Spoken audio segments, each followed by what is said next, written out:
Good morning, students. 8th class. We are still reading about your 11th chapter, which is force and pressure. Okay. Now we shall do the activity 11.10. Take an empty plastic बोतल और ए cylindrical container. आपको जो है एक बेलनाकार container या plastic की बोतल लेनी है। You can take a used tin can और यूज प्लास्टिक बोतल। आप जो है वो एक उपयोग में ली हुई खाली प्लास्टिक बोतल या लोहे का डिब्बा भी ले सकते हैं। Drill 4 holes all around near the bottom of the बोतल। अब जो है वो बोतल के पैंदे के समीप आपको चारों दिशाओं में 4 छेद निकालने हैं। Make sure that the holes are at the same height from the bottom. बस ये श्योर कर लीजिए, निश्चित कर लीजिए कि चारों छेद जो है वो समान ऊंचाई पर होने चाहिए पैंदे से, as like figure 11.16। Now fill the bottle with water. अब पानी भरिए बॉटल में। What do you observe? आप क्या देखते हैं? Do the different streams of water coming out of the hole fall at the same distance from the bottle. के अलग अलग छेदों से समान दूरी पर ही गिरता है, पानी की जो धार है वो समान दूरी पर गिरती है। What does this indicate? ये क्या दर्शाता है? इस तरह से आपको ये एक्टिविटी करनी है। Liquids exert equal pressure at the same depth. ये दर्शाता है कि जो लिक्विड है वो समान गहराई पर समान बल लगाता है सभी दिशाओं में।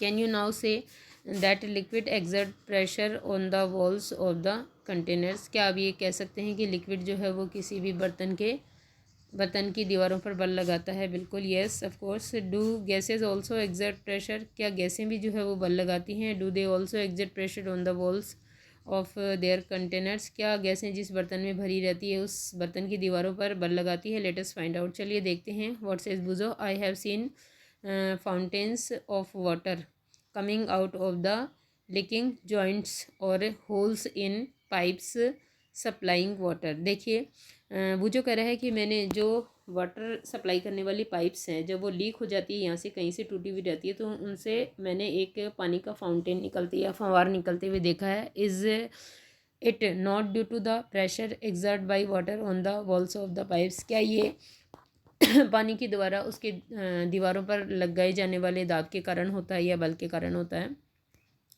When you inflate a balloon, जब आप एक गुब्बारे को फुलाते हैं, why do you have to close its mouth? तो फूले हुए गुब्बारे का मुंह आप क्यों पकड़ते हैं या बंद करते हैं? What happens when you open the mouth of an inflated balloon? यदि फूले हुए गुब्बारे का आप माउथ छोड़ देंगे या खोल देंगे मुंह, तो क्या होगा? Suppose you have a balloon which has holes. आपके पास एक बलून है जिसमें होल है या छेद है।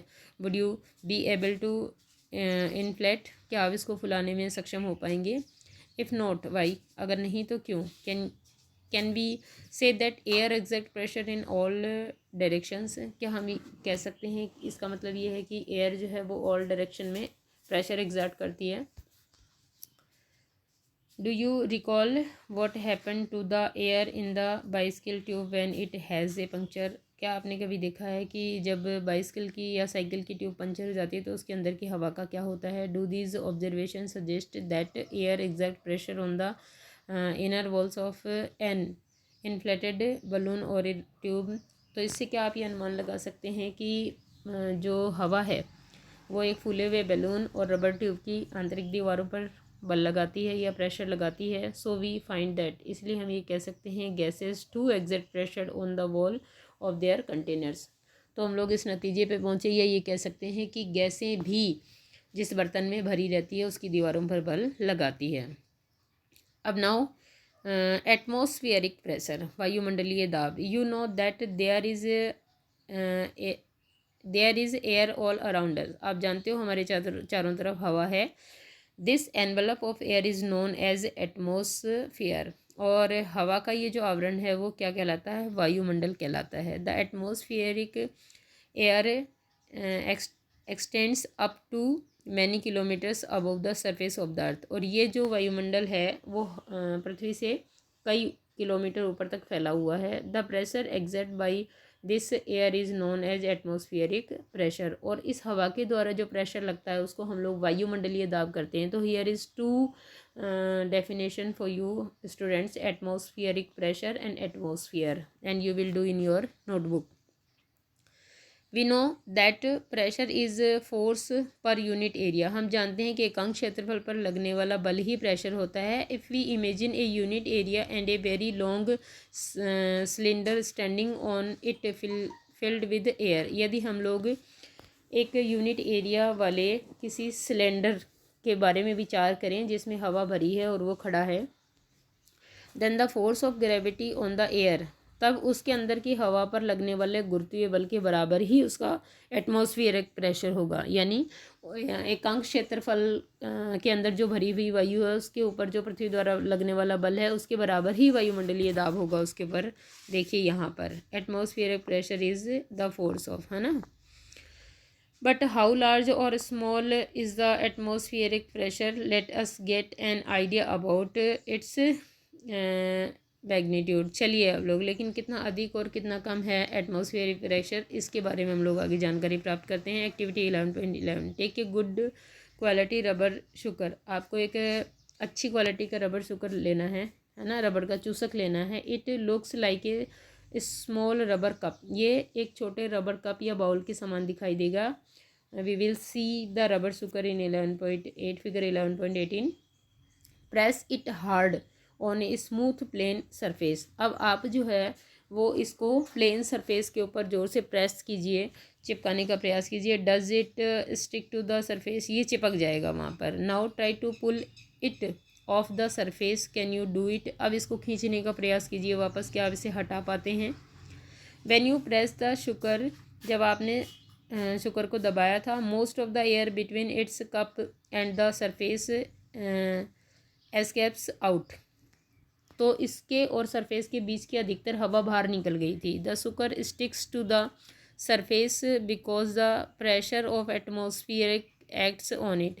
और इसीलिए शुगर जो है सरफेस से चिपका हुआ है क्योंकि उसके ऊपर बाहर से वायुमंडलीय दाब लग रहा है. To pull the sucker off the surface, the applied force should be large enough to overcome the atmospheric pressure. अब यदि इस शुगर को आपको हटाना है यहाँ से, तो आपके द्वारा लगाया गया जो बल है शुगर पे वो एटमॉस्फेरिक प्रेशर से अबव होना चाहिए, ज़्यादा होना चाहिए, तभी आप हटा पाओगे इसको. This activity might give you an idea about the magnitude of atmospheric pressure. ये जो क्रियाविधि है आपको एटमॉस्फेरिक या वायुमंडलीय दाब के बारे में या उसकी मात्रा के बारे में बता रही है. In fact we would not be possible for any human being to pull the sucker off the surface if there were no air at all between the sucker and the surface. और देखिए, हम या मनुष्य प्रजाति के किसी भी इंसान द्वारा शुगर को नहीं हटाया जा सकता था यदि सरफेस और शुगर के बीच की पूरी हवा निकाल दी जाती तो. Does it give you an idea how large the atmospheric pressure.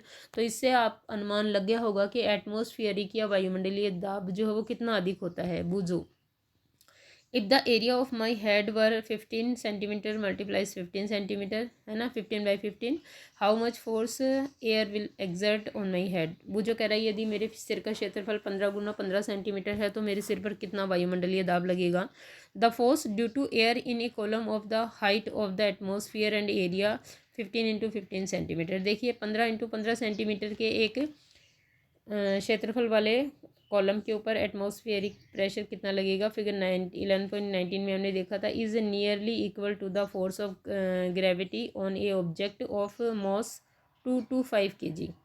ये बल जो है वो उतना ही होगा, इस पर वायुमंडलीय दाब उतना ही होगा जितना कि एक 225 kg द्रव्यमान वाले पिंड के ऊपर पृथ्वी द्वारा लगाया गया गुरुत्वीय बल होगा. और ये लगभग कितना होगा, 2250 न्यूटन के आसपास होगा. ये 2250 न्यूटन के आसपास बल लगेगा भुजों के सिर पे. The reason we are not crushed under this force of gravity is that the pressure inside our body is also equal to the atmospheric pressure. देखिए, तो क्या रीज़न है कि हम लोग जो है इस प्रेशर के नीचे दबकर पिचक नहीं जाते हैं. तो इसका रीज़न ये है बच्चों कि हमारे बॉडी के अंदर भी एयर है और हमारी बॉडी के अंदर का एटमॉस्फेरिक प्रेशर जो है वो बॉडी के बाहर के एटमॉस्फेरिक प्रेशर के इक्वल है.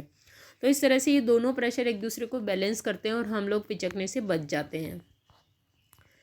And balance the pressure from outside. इस तरह से ये अंदर का जो प्रेशर है वो बाहर के प्रेशर को बैलेंस करता है। ये देखिए आप, ठीक है। Pressure of atmosphere on your head. Now did you know, देखिए इंटरेस्टिंग थिंग है यहाँ पे।